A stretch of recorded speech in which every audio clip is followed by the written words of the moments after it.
It's been about 20 days since the release of patch 110, and I probably put in the better part of 5 full playthroughs thus far, 3 of which I've turned into or will turn into videos.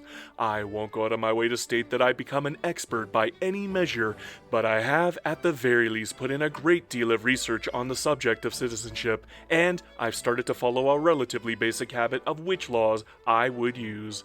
I certainly won't go out of my way to state that I'm right about any specific law, and I sincerely hope that it does not dissuade you from coming up with your own theories and preferred choices. This is merely meant to be a quick guideline for people who are struggling to make up their mind, as Victoria 3 can be very complicated, and it does have an overabundance of choice. Now, without making the intro too long, since this will in fact be a long video, I'd like to quickly thank my YouTube Premium and Patreon members, including my newest one, The Hay. You guys are all kings, and I sincerely appreciate your support. If you're new here, please take a moment to subscribe, and if you're not new here, drop a like or I'll mock your favorite law in the next video. Anyhow, let's get into the video. Obviously, this is not a law, but it is something that I do feel is important enough that it deserves its own section and should not be glossed over in the intro. Some of our smartest community members, such as Mu Lambda Theta, already did a feature-length write-up and spreadsheet regarding citizenship laws on Reddit, and you should definitely give it a quick read, even after you hear about my preferred laws. More than half of my research pretty much came from Mu Lambda Theta's threads, so I must thank him for his tireless work because his threads made this video much more informative and far less opinion-based.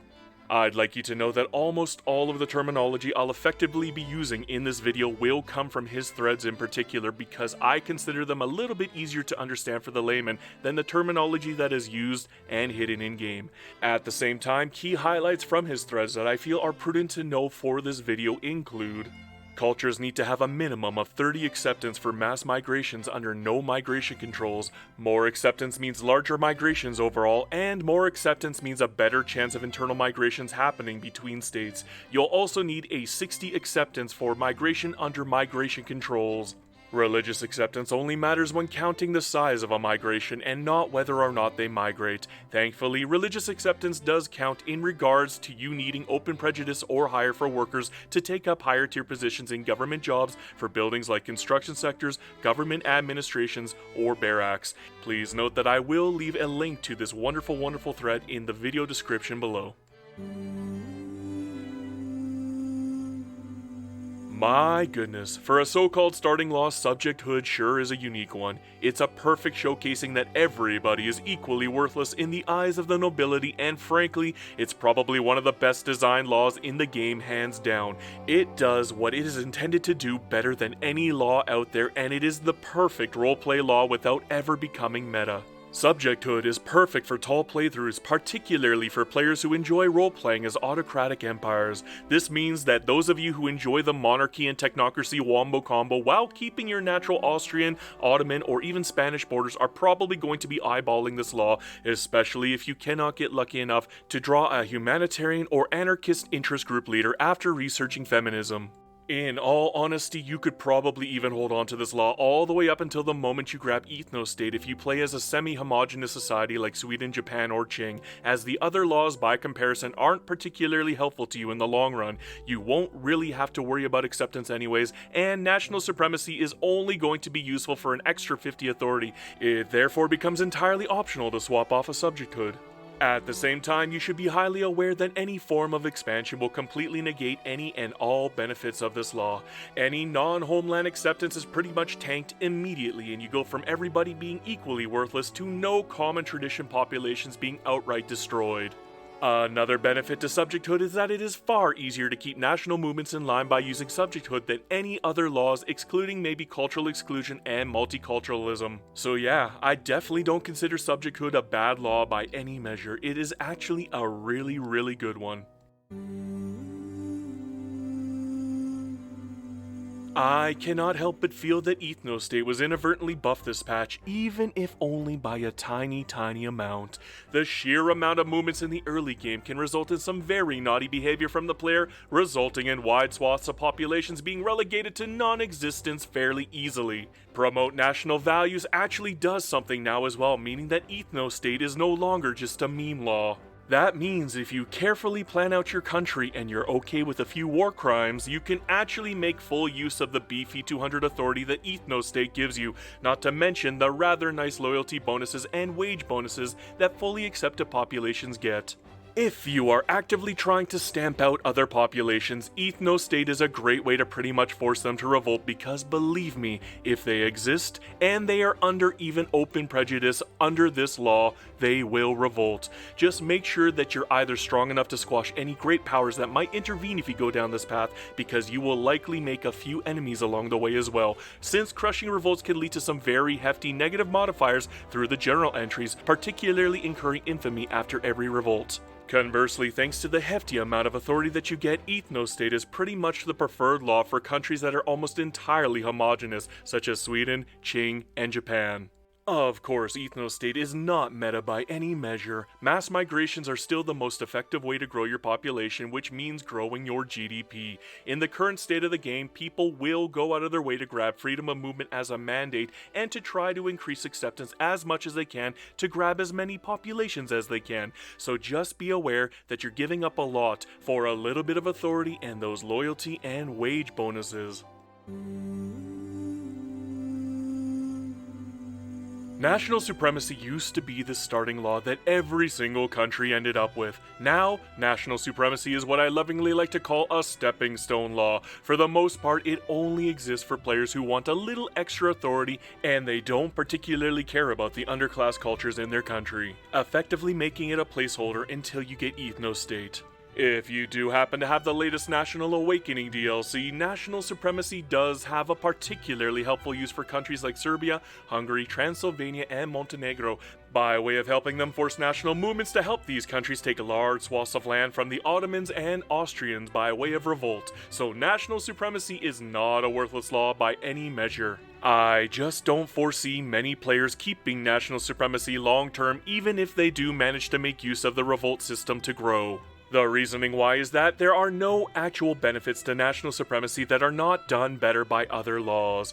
Subjecthood would again put cultures in your homeland within the purview of mid-equality, Ethnostate will add further bonuses to your primary culture, and multiculturalism or cultural exclusion will pretty much be more likely to give you mass migrations. It will be a trade-off either way. You are obviously giving something up no matter what you pick. Even going Subjecthood, which is probably the best middle ground citizenship law, will cost you 50 authority. It is, however, up to you to decide which path you'd rather go. I just personally would not suggest sitting on national supremacy until the end of the game.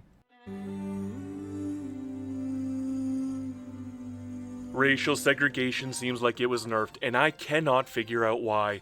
There really isn't any purpose to this law whatsoever now. There are better laws in every path that you're gonna take, and racial segregation doesn't even do the job that it was intended to do, which was to be a middle ground. Very well, anymore. Subjecthood just does it better in every way imaginable.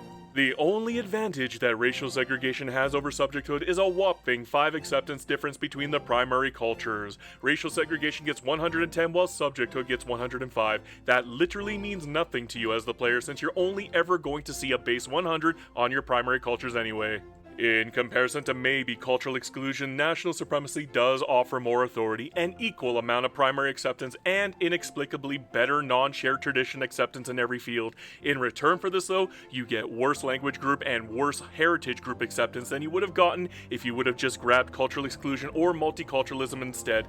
Once again, subjecthood just does it better. The only real benefit I can see to this law comes from the fact that the rural folk is much more likely to want it, making it relatively easy to pass in comparison to the other laws in citizenship.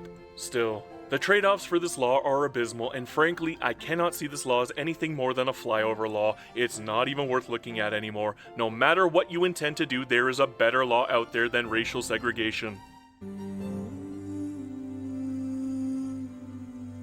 I am proud to say that cultural exclusion is not that bad of a law anymore. With the recent nerfs towards multiculturalism and the minor increases to non-shared heritage/common traditions, cultural exclusion is a law that you can actually use until the end of the game should you continually fail to get multiculturalism at any point. Although, I do kind of, even now, still consider it to be a bit of a placeholder law, even though you could keep it till the end of the game, because obviously multiculturalism does what cultural exclusion does, except better. Yet, multiculturalism is still an absolute pain in the butt to get, and there will be instances where you will probably need more acceptance right away to get rid of those pesky movements or to finish a journal entry. Speaking of which, particularly if you play as the United States, you will be able to get the Afro-American culture to 60 acceptance with cultural exclusion. There will also be instances while playing as Austria where this law will keep revolutions at bay, even if only temporarily. Of course, most players will be focusing on the meta of mass migration, and sadly for non-homeland states, you will run into issues drawing migrants. For instance, if the United States opened the markets and got no migration controls out of Qing, acceptance for the Han will remain at 20 for most populations, and since religious acceptance does not matter for mass migrations, you will absolutely need multiculturalism to get their acceptance to 40 to make them eligible for mass migration. That means that warmongers who follow the meta will likely only use cultural exclusion as a placeholder, as well as people who are playing tall who need mass migration. Still, that does not make cultural exclusion a bad law. Tall players will be thankful that mass migrations are now very common under this law. Just don't expect any from Qing or Japan. One of the most ironic concepts about Victoria 3 is how warmongers are pretty much required to get multiculturalism, keeping the traditions of the Empire strong now and forever. Understand though, multiculturalism was heavily nerfed, and I do mean heavily nerfed. You will no longer have games where the Han population is at 80 acceptance while you're playing as Great Britain. Instead, the best you can really hope for is maybe 65 acceptance should they convert your religion under state religion. Even then, for mass migration purposes, that 65 acceptance may as well be just the 40 base that you get for non-heritage, non-language pops.